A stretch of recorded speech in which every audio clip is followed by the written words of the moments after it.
नमस्कार दोस्तों, स्वागत है आपका मार्केट सिंक विद आदिल में। आज मार्केट में कुछ ऐसा हुआ है जो कल के सेंटीमेंट को कंप्लीटली बदल सकता है। पिछले कुछ सेशन से इन्वेस्टर्स ग्लोबल टेंशंस और क्रूड ऑयल को लेकर काफ़ी परेशान थे, लेकिन आज मार्केट ने एकदम अलग कहानी लिख दी है। सबसे इंटरेस्टिंग बात यह है कि फॉरेन इन्वेस्टर्स भी आज बाइंग मोड में लौट आए हैं। तो क्या कल मार्केट में ये रैली कंटिन्यू होगी या फिर से प्रॉफिट बुकिंग देखने को मिलेगी? चलिए पूरा डेटा और एनालिसिस समझते हैं। चलिए सबसे पहले बात करते हैं आज के मार्केट मूड और इंस्टीट्यूशनल एक्टिविटीज की, जो बहुत ही दिलचस्प है। सबसे पहले FIIs यानी फॉरेन इंस्टीट्यूशनल इन्वेस्टर्स का डाटा देखिए। काफी लंबी सेलिंग के बाद आज FIIs ने मार्केट में 734 करोड़ की नेट बाइंग की है। ये एक बहुत बड़ा पॉजिटिव चेंज है, लेकिन दोस्तों असली हीरो आज DIIS है। डोमेस्टिक इंस्टीट्यूशनल इन्वेस्टर्स ने आज मार्केट को सॉलिड कंधा दिया और 5040 करोड़ की जबरदस्त बाइंग की। जब दोनों इंस्टीट्यूशनल इंजन्स एक साथ चलते हैं तो बुल्स का कॉन्फिडेंस आसमान पर होता है। इसके साथ साथ ग्लोबल फैक्टर्स में क्रूड ऑयल प्राइसेस सॉफ्ट हुई हैं और डॉलर इंडेक्स कंट्रोल में रहने की वजह से हमारा इंडियन रुपया बिल्कुल स्टेबल परफॉर्म कर रहा है। अब समझते हैं कि इस पॉजिटिव सेंटिमेंट के पीछे के मेन ड्राइवर्स क्या हैं।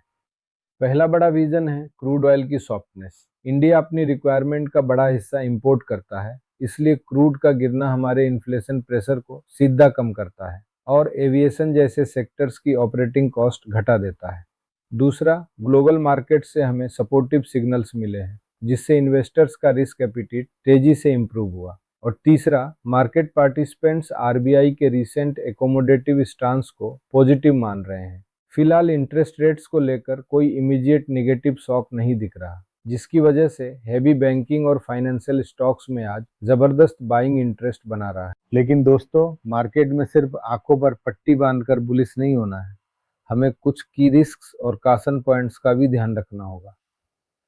सबसे पहला डर है जियोपॉलिटिकल टेंशंस का। अगर ग्लोबल लेवल पर तनाव बढ़ता है तो क्रूड ऑयल प्राइसेस में कभी भी एक सडन स्पाइक आ सकता है, जो हम अफोर्ड नहीं कर सकते।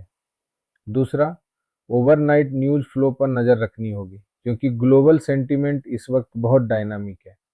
कोई भी बड़ी नेगेटिव खबर आते ही मार्केट में सडन प्रॉफिट बुकिंग ट्रिगर हो सकती है। और तीसरा रिस्क है FIIs की कंसिस्टेंसी। क्या फॉरेन इन्वेस्टर्स कल भी इस बाइंग मोमेंटम को बरकरार रखेंगे या ये सिर्फ एक वन डे स्पाइक था?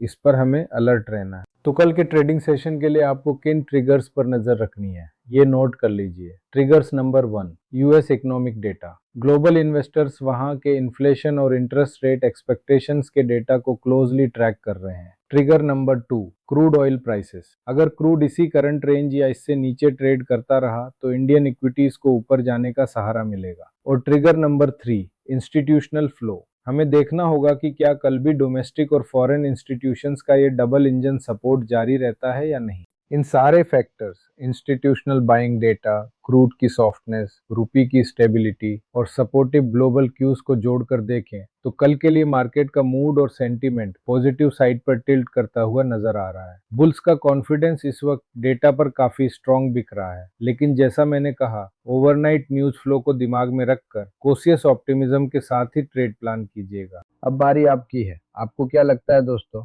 कल मार्केट किस साइड जाता दिख रहा है, बुलिश या बेरिश? अपनी राय नीचे कमेंट करके मुझे ज़रूर बताएं।